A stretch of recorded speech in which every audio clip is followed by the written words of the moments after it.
So I was 19 years old on spring break with my family. Now, most people who go on spring break with their families, you would think it's maybe because they don't have a ton of friends or a little lame. I was too wild, actually, to go on spring break with my friends. They would have cramped my style. So I'm on spring break in Mexico with my family. Something else I should tell you about me is that I don't drink, never have. That was not indicative of my life choices. They were horrible. I should have been under the influence of alcohol based on how I live. But anyway, so night one, I go out, meet someone at a nightclub, come home with that person. Night two, I go out, meet someone else at a nightclub, come home with that person. So like that was my style. That was how I rolled. Night three, I stepped it up.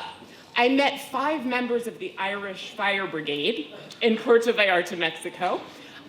If you have never partied with the Irish Fire Brigade, you do not know what you're missing. I couldn't understand half of what they said, but it didn't matter. They were glorious.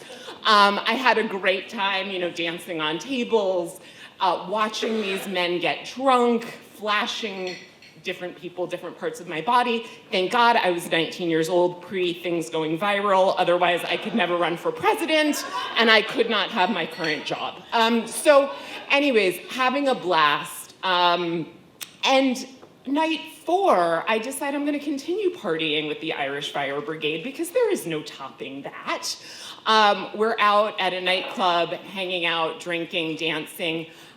I realized at some point that one of the guys, his name is Ronan, he's this big Irish dude, like his sunburn had sunburn. If you're in Puerto Vallarta, Mexico with the Irish Fire Brigade, expect a lot of redness. There was a lot of redness going on.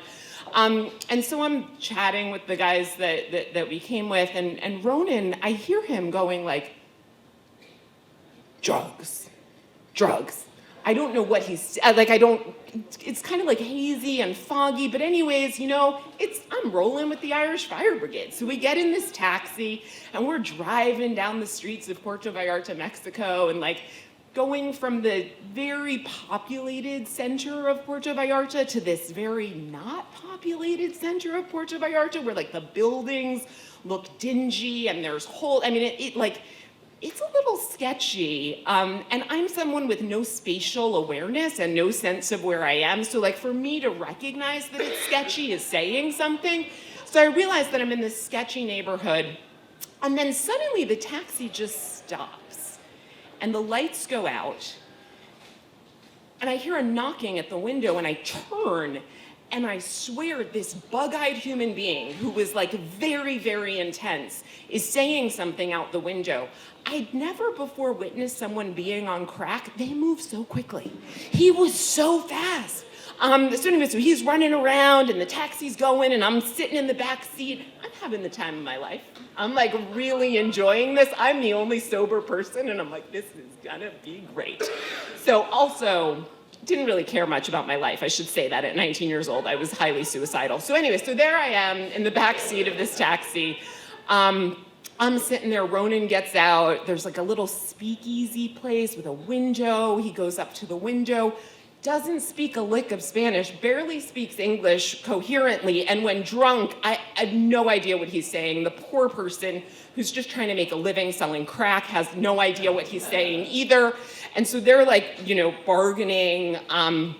I'm sitting in the back seat. The guys next to me are about to pee their pants. They're just sitting there so I don't know what to do if we die in Mexico. We're from Ireland. What the heck's gonna happen? I am from Greenwich, Connecticut, have 0 street smarts. I get out of the back seat of this taxi and I bound over with my ponytail a-bouncing and I'm I speak Spanish. ¿Cuánto cuestan estas drogas? And the guy at the window's so $200. And Ronan's no, this guy's trying to get one over on me. And so I'm all right, well, I don't really know anything about crack acquisition, but how much should crack cost? And how much should it cost in Puerto Vallarta? And is there a conversion rate? I'm on it. My mother's an accountant. She's back at the hotel, has no idea where I am, but I'm ready. I'm ready for a bargain. So I managed to bargain this guy in Spanish, very impressive. Someone mentioned 9th grade education. My 9th grade Spanish came in handy, and I am bargaining for this crack. Successfully acquire it. at the rate of $100. Talked him down, yes, from 200 to 100. Very impressive. We get the crack, we get back in the cab. They're doing something with a spoon. Again, I don't do drugs. I have no idea what they're doing. They offer me some crack. I said no. Probably the best decision of my life. I'm very glad that I said no, because despite the fact that I had no boundaries, there was something amiss with said crack, because the next day when I met the members of the Irish Fire Brigade on the beach, they were not the same. I, however, am still the same. I have never bought crack since that instance again, but I can confidently say that that was actually one of the tamer experiences of my teens. So anyways, thank you all for that, and I'm very glad to have averted that post call.